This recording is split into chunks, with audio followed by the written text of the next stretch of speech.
I wanted to start today's episode off with that song that goes, money, money, money, money, money. Except then when I started singing in my head, I was like, is that the song that Mr. President used when The Apprentice was on? So I hope you enjoyed my voice instead of the actual song. Rest in peace, money song.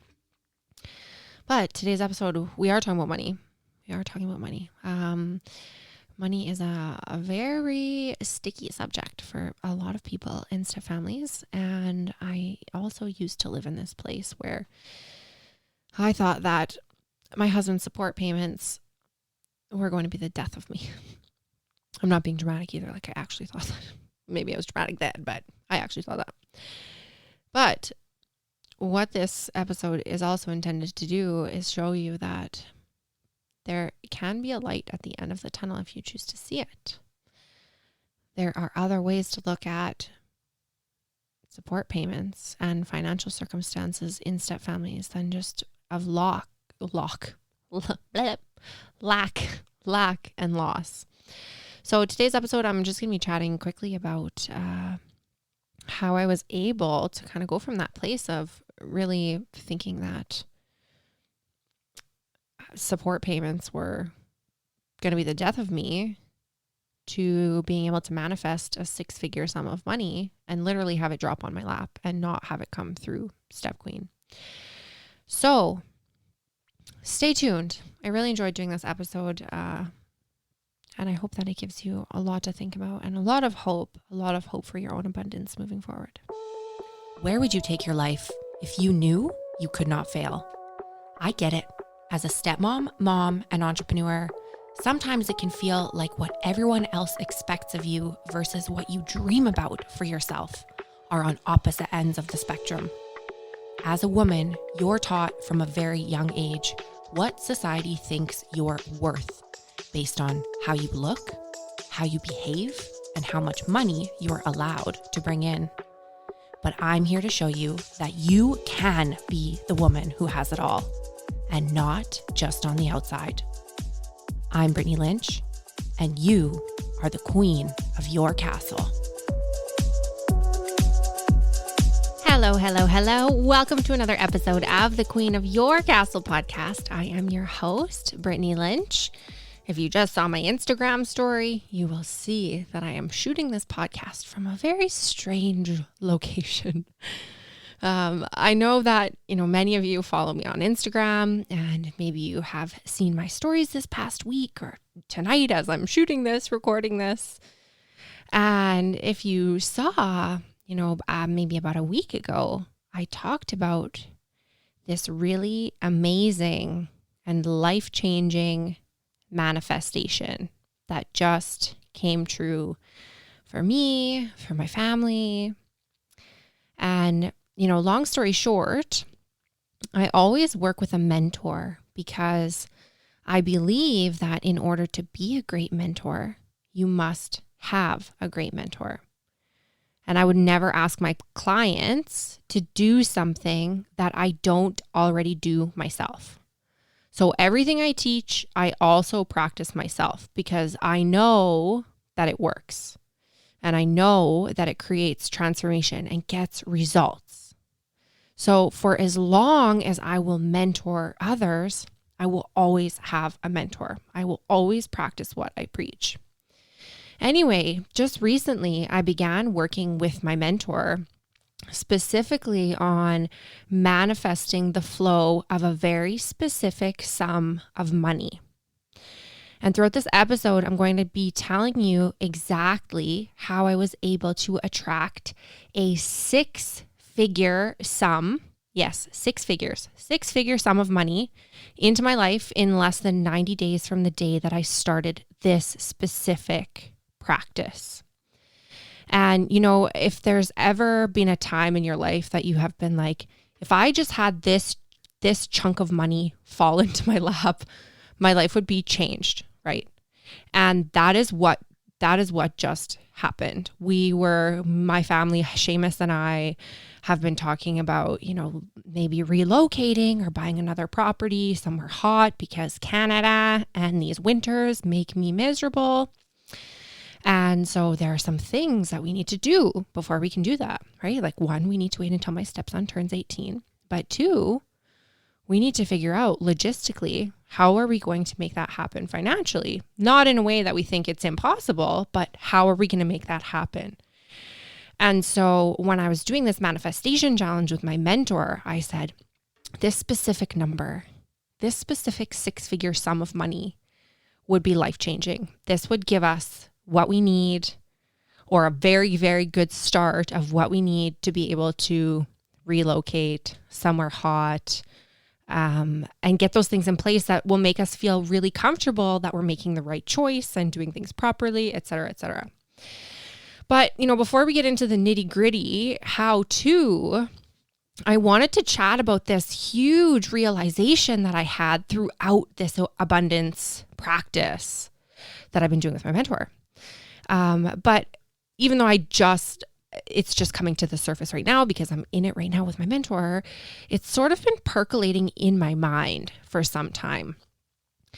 And quite a while back now, I wrote an article for Stepmom magazine titled Riding the Alimony Pony. And in that article, I spoke to this topic that's usually really uncomfortable emotionally for many stepmoms. And that is this topic of the fact that many of our partners pay their ex a sum of money on a regular basis. That's either for child support or spousal support or a combination of both. And in that specific article for Stepmom magazine, I really took a look at the social constructs and social conditioning that really affect women's earning power, and especially after they give birth. And it's a great article. If I do say so myself, it's a great article. So you'll have to grab that edition of Stepmom magazine and read it so you know what I'm talking about, and maybe get a little bit of a different perspective on what spousal support and child support, like why that is so important. So anyway, since I wrote that article, I've noticed a lot of conversations about money. And not even so much conversations about money, but rather kind of a pervasive belief about a lack of money in stepfamilies, And since I don't believe in coincidences, and since information like this would have helped me so much a few years ago, and because I really, really, really, really believe that so many people have a really challenging relationship with money. I know I've always had a really challenging relationship with money. It's been work to get to this place where money is not an emotional thing anymore. So because of that, I really hope that this episode is able to help you take a look at your relationship to the flow of abundance through maybe a different lens than you've looked at it before. Now, let me start off by saying that every single thing I'm about to talk about, I'm bringing up because I also used to have the exact same mindset around it. So if you find that you've said or thought many of these things, then know that this is actually a really good thing, because it means that when you shift the way you think about these things, your experience with abundance will also shift. So in other words, if you have the same beliefs about child support and spousal support and money that I used to have, this is a really good thing, because if you do have these beliefs, then what it really means is that you're pinching off your abundance. You are preventing the flow of abundance to come your way, because you cannot focus on a lack of money and expect to have an abundance of it. Like, when your garden hose gets kinked and the water stops flowing out, each of these beliefs are like a kink in the garden hose. And abundance is like the water trying to come through. And each time that you have one of these lack beliefs about money, you kink up your garden hose. And if you're saying, okay, well, that doesn't sound like a very good thing to me at all, let me explain. So this is a good thing, because once you do the mindset work around these beliefs, Once you get to the bottom of your stories about money and learn to manage your thoughts and your emotions and your energy around money, then you'll open yourself up to a new level of abundance flowing into your life. You will unkink your garden hose so that abundance can flow through into your life. So if you resonate with what I'm about to talk about, then this is so great, right? Because you're going to know exactly where to start peeling your onion. You're going to know exactly where your kinks are. And, the amount of work that I've done around my relationship to money, it has been substantial. My mom was, God bless her, my mother, the angel, saint, goddess, mother. She was a single mom of me and my 3 younger sisters. Our dad was a homeless IV drug addict who never paid 1 red cent of child support. All of our extended family lived a province away, and my mom, who's gone through more in 1 lifetime than most people will in 10, she worked really, really, really, really hard. And she worked really, really, really long hours to keep a roof over our heads and to keep the lights on and to keep food in our mouths. And we never had much, right? But we always had enough. And somehow, I have no idea, somehow she found money to do things like send us to semi-private school. And I don't know how she did what she did. My mom is the most incredible person I've ever met in my whole entire life. But the conversations that I grew up hearing and the observations about money that I grew up seeing were things like, how hard money was to make, or you have to work your tail off to make money. There's never enough money, right? So that was my reality about money for a very long time. This is through, no fault of my mother. I'm not at all, Mom, if you're listening to this, Mom, I'm not putting down you and your hard work whatsoever. But what I'm saying is that those stories about what earning money was supposed to look like affected me into adulthood until I learned that I have the power to tell a new story. And, before I get into those beliefs that I used to have, specifically, fast forward to the future, specifically about money in my stepfamily, I do want to preface by saying, if you are someone who does receive either spousal or child support from an ex-partner, the things I'm going to be speaking about right away are not intended to make you feel guilty or ashamed or any of that, at all. So if you're listening to what I'm about to say and you're like, what the hell is this chick going on about? Just trust me for 5 and listen through the uncomfortable part, because no matter which side of the field you're playing from, whether you're on the side of the field whose household income contributes to support payments, or you're playing from the side of the field who receives support payments, this conversation we're having about money is equally important for both sides, at least in my interpretation. Also, I hate to say sides because that signifies that we're against each other, but we're not. Anyway, I'm getting off track. So here we go with my story. So once upon a time, in a land not very far away, unless you live in Australia, then I'm very far away, I was a very new stepmom, okay? And I was a hot ass mess. And during that time, when I was a hot ass mess and my thoughts spiraled out of control about my husband and his ex-wife and their son, and, during that time when I couldn't get through a day or barely through even a few hours without feeling like I was going to have a freak out about something to do with my stepfamily, right? Of the many, many, many, many problems that I believed that I had about my stepfamily. Money was close to the top of that list. So only a handful of years ago, I believed that money was one of my top 3 problems, okay? And I had a significant amount of it, but I still believed that money was a problem. And one of the biggest money-related problems that I believed I had was specifically related to the fact that my husband and his ex-wife had a support agreement between them. And the details of that agreement are not mine to share, but I will share my own experience and my own interpretations and what that looked like through my own lens. So my husband and his ex-wife had this support agreement. And within that agreement contained several details that the past version of me was not particularly fond of. And that's me trying to be delicate and politically correct, but who am I trying to kid? The real uncensored version is that the way I interpreted their support agreement back then made me really freaking angry.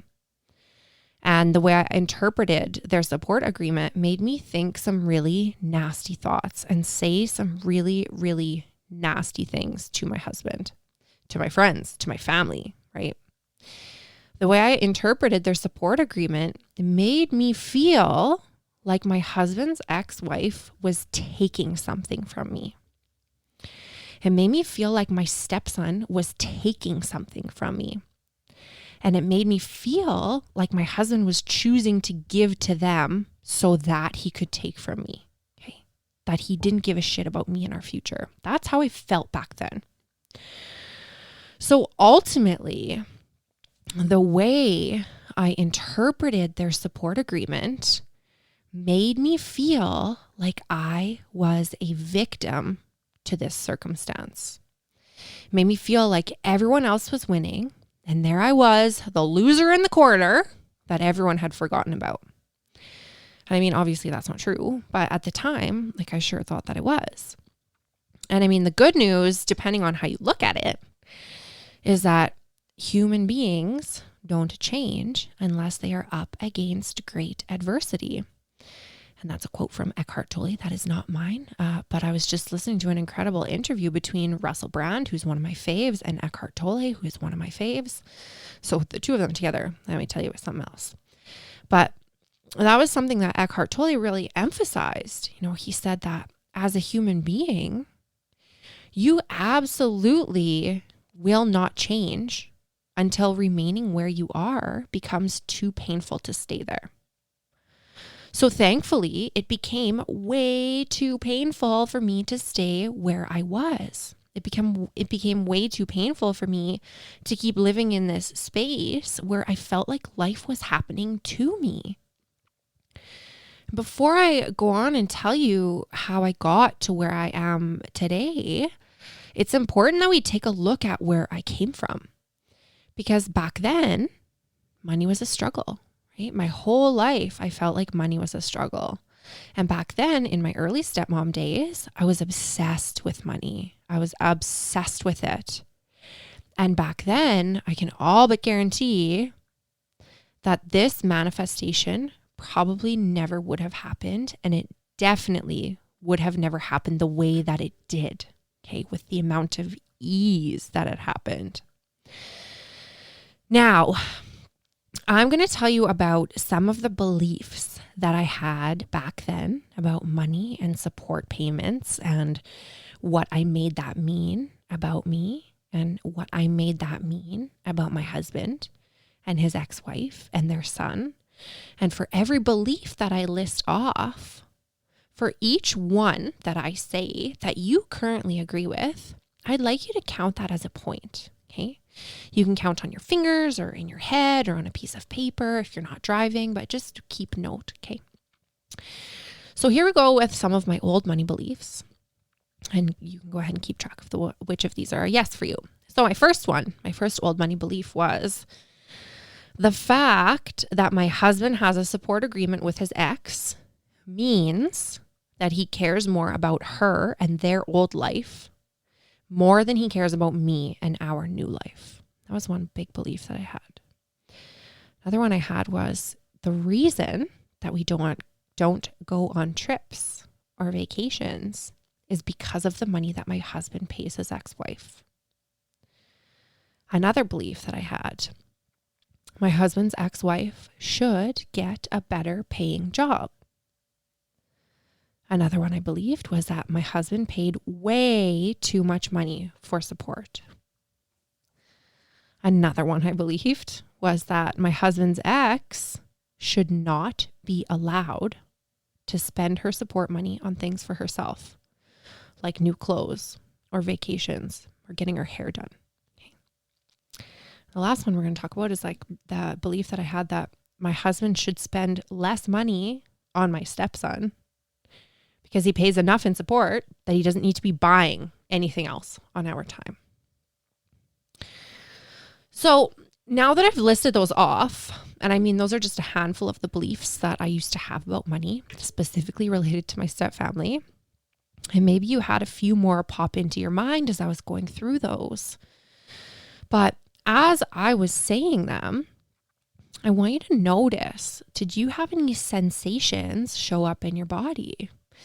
In other words, did you have an emotional response, right? When I listed just that handful of beliefs about money, was there anything I said that made your heart beat faster, made you feel anxious, maybe made you feel embarrassed or ashamed, maybe angry or contemptuous?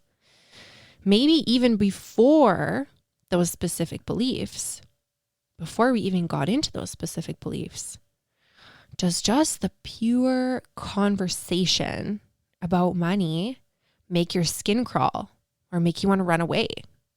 Or are you pretty comfortable? Are you perfectly comfortable talking about money? Or maybe did hearing any of those beliefs make you feel like you had to defend yourself or defend somebody else? If you are someone who receives support payments, do you feel like it's completely unfair for someone to think that way about you or your kids? And wherever you're at here, just notice this. There's no wrong place to be, but just notice this. Get curious about what happened in your body as we're talking about this. What's happening? What's happening in your body? What's happening in your mind? And I know that for most people, this money conversation is really uncomfortable. But what does uncomfortable mean? It means you're growing. So if this is uncomfortable for you, that's perfect. It means you're growing. And I would invite you to just stick with me here because we're going to get to the other side right away. And if you're wondering, like, what the beep are you talking about? I came here to figure out how to have a 6-figure sum of money drop into my lap. Then I promise this will all make sense in a very short minute. So back in the day, during this time that I thought the money my husband paid his ex was the reason that I didn't have $1 million just sitting in my bank account. And I mean, this was, like I said, one of the many things I had problems with back then, but it became so painful to stay there. It became so painful to live in this space where on one hand, I loved my husband so much. But on the other hand, I hated everything, or I thought I hated everything about his past. I thought I hated it so deeply that I was letting it eat me from the inside out. And because of this pain, I was burning down everything around me.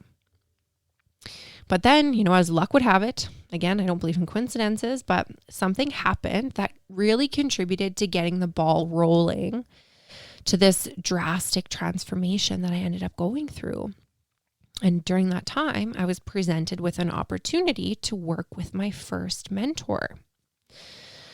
Now, at first, when I saw the price tag of the investment to work with this mentor, my very first mentor, I thought, $5,000 for a mentor, right? Like that is way too freaking expensive.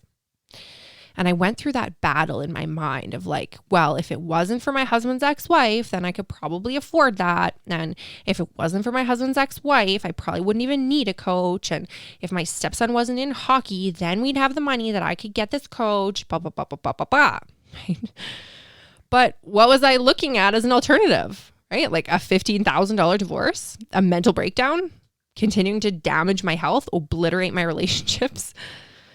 So when I saw it that way, I asked myself now, like, does $5,000 look too expensive, right? No way. No freaking way. Now this becomes some of the best money I've ever spent. And if it wasn't for that first mentor of mine, Step Queen would not exist. And I'm not exaggerating. Step Queen would not exist if it was not for that first mentor of mine. I would not be sitting here on the other side of the microphone if I did not take that leap. Regardless of all the stories I still had about money, and regardless of the belief I had that my husband's ex-wife was stealing all my money, right? And regardless of the belief that my stepson playing hockey was responsible for the fact that I didn't have $1 million in my bank account. it really came down to this realization that I'd been trying to figure this out on my own for years. And I wasn't doing any figuring, not any good figuring anyway. So it was either try something new, do the scary thing, dive headfirst into making some changes, or else let everything play out the way it was going. And the writing was on the wall. So I began working with this mentor, and she led me to my second mentor, who was a lot more spiritually focused. And there was a lot of transformation that happened with my second mentor. And finally, I started working with the current mentor that I have now, who actually happens to be the person who mentored my first mentor. Okay. Again, coincidence? I think not. So anyway, along this journey of having some really incredible people who helped me grow an awful lot, something that's come up consistently has been the topic of money and abundance and prosperity. And I've done the most work around the flow of abundance with my last two mentors specifically. So when I really started to get to the root of my beliefs of like, why do I think money is so hard to make?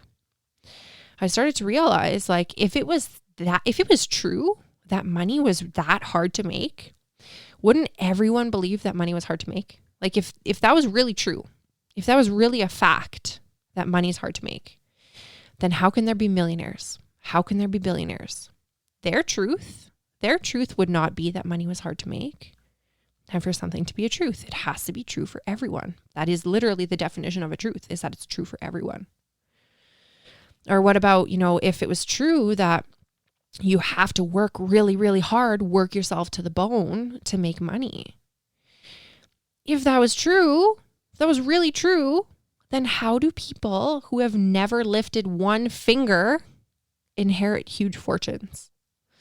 Or how does it seem that the people at the top of all the corporate ladders are always out playing golf? And how did I just have a 6-figure contract dropped in my lap when I wasn't looking for this work? I was not looking for this work at all. It literally dropped into my lap. Or, if it was really true that my husband's ex-wife was the reason I didn't have $1 million in my bank account,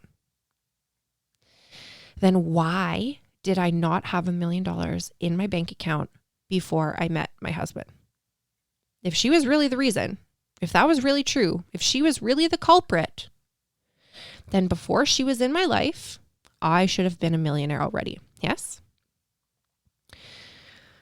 The biggest myth that we buy into as a society is that money is this elusive, mystical substance that we can never have enough of.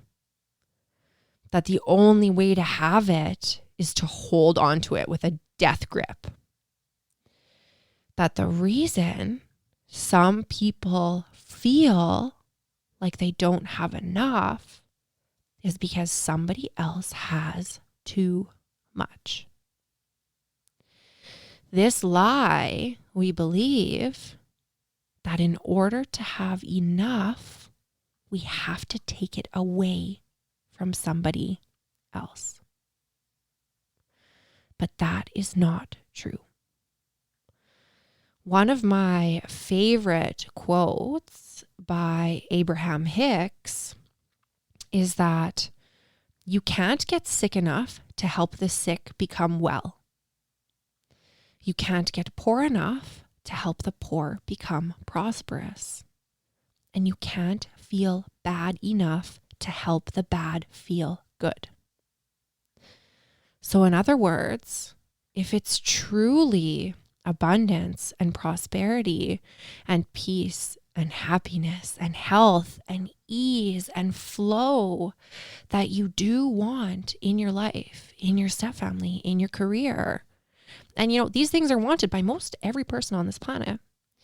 But if it is in fact that you who are sitting there listening to this right now are in search of finding these things, then the truth is that you cannot have them by taking them away from somebody else. What you seek cannot be found in taking it away from somebody else. And Tony Robbins says all the time, it's like he needs it tattooed on his forehead. Tony Robbins says all the time, the reason for living is giving. And he owns an island in Fiji, okay? And he bases his whole life on how much he can give back. So when you shift to see each day as one of limitless possibility and potential, when you shift to see the expanse of the universe to literally be endless, when you recognize that there are truths about the world, and those truths are not the same as your beliefs about the world, then all of a sudden your garden hose begins to unkink. And I truly believe that this is why I had this money flow to me, because my relationship to money and really my relationships to everything else have changed so drastically. And through this manifestation workshop I've been doing with my mentor, we went even deeper into, a lot of beliefs I had that were pinching me off from this flow. And I mean, don't get me wrong, I still have a long way to go and I'm by no means perfect at this, but I genuinely feel like I'm in a much more receptive place now. And I shit you not, like I swear on Rory's life and on Seamus's life and on my stepson's life, this 6-figure sum of money that flowed to me came completely effortlessly in the form of a text message from an old acquaintance. My life changed in one day. And in order for me, now you might be thinking like, what do you have to do, Brittany? Like, what do you have to do to fulfill this contract, right? Like, you don't just get money for free. And you would be correct. You don't just get money for free. You can't just sit on your butt and eat bonbons and make money. Well, maybe you can, but in order, like I still have to uphold my end of the bargain, right? That's why if you saw my Instagram stories, that's why I'm in this weird little shack right now. But literally all I have to do to fulfill my end of the bargain is sit in an office and do a few laps in a truck a couple of times a day, drive around this place a few times a day. And I'm really required to sit in an office for legal purposes and for emergency purposes. And that's it. And so this translates to me having about 8 hours of free time every day that I'm here, which translates to having plenty of time to do what I love, which is to help stepmoms get to a place where they feel appreciated and respectful and peaceful and abundant. And I know I said at the beginning that I would tell you exactly how this money came to me.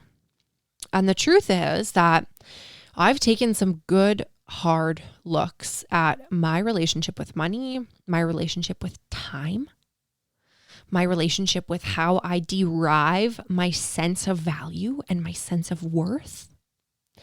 I've examined my relationships to my amazing husband, Seamus, to my stepson, to Rory, to my clients. Everything we do in life is part of a relationship. We have relationships to everything.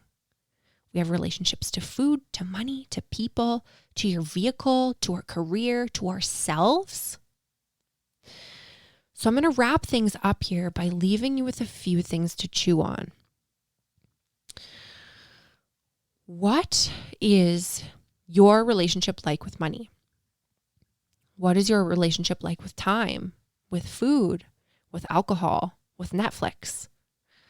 What's your relationship like with your partner, your stepkids, their other parent or their other parents? What's your relationship like with yourself? You can even have a relationship with sleep, with rest, with relaxation, with busyness. And so if any of those relationships leave you thinking that there's room for improvement, then what step can you take today to improve that relationship, to move the needle? Even one teeny tiny bit is still an improvement. That's still a win. So what commitment can you make today in order to create relationships that leave you feeling more supported, more nurtured, more peaceful, more fulfilled, more valued, even 1 degree more? And that's still 1 degree more. That's still progress. That's still a huge win. So what is it that you want from your life? And how will you know when you get there?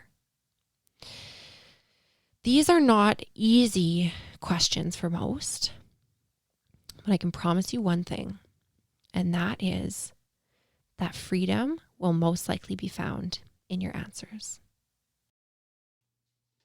I hope this episode got your wheels turning and showed you just how powerful you are. I would invite you to take 30 seconds and tap subscribe to this podcast. When you subscribe to the podcast, then rest assured you will never miss an episode. And in no time, spinning your wheels will be a thing of the past. Thank you for listening and subscribing. And if you enjoyed this episode, it would mean the absolute world to me if after you subscribed, you jumped on over and left me a 5-star review, and better yet, a written review. I am on a mission to let every mom and stepmom know that you can create the life of your dreams. And I need your help to change the world. The world needs us. Thank you so much for subscribing and leaving me a 5-star review. I will see you next week, same time, same place.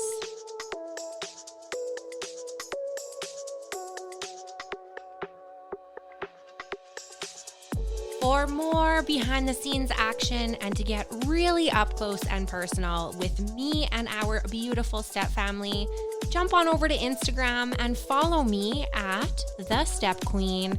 Don't be shy, send me a DM, tag me in your posts, tag me in your stories, let me know what you're up to and what about the podcast has been blowing your mind. I cannot wait to get to know you better, and Instagram is my jam. I love you so much. I love you so much. Make it rain, girlfriend.